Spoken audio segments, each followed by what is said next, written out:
On occasion, we may need to issue refunds to customers. We can do this directly from QuickBooks under the New menu, and then under Customers, choose Refund Receipt. We will usually use the refund receipt if you've made the original sale on a sales receipt. Because we know we've been paid, we know we can issue a refund. First, enter the name of the customer. Then enter the refund receipt date. Next, we'll choose the service that we're going to refund. In this example, let's choose monthly snow removal. QuickBooks enters the rate and the amount.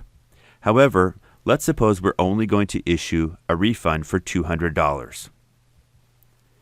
Then we'll make sure that we add our sales tax to make sure that our sales tax return is accurate. And finally, since we're going to be recording this refund and issuing the payment back to the customer right now, we have to tell QuickBooks how we're going to pay them back. We'll choose the payment method here. And then we'll choose which account to refund it from.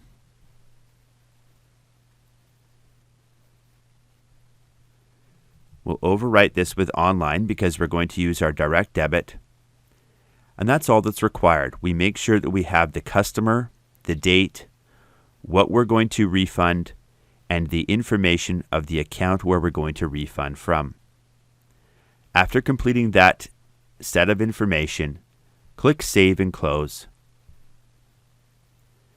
QuickBooks tells us that our refund has been successfully issued to this customer for the amount that we indicated. To complete this, click OK, and QuickBooks completes the refund receipt.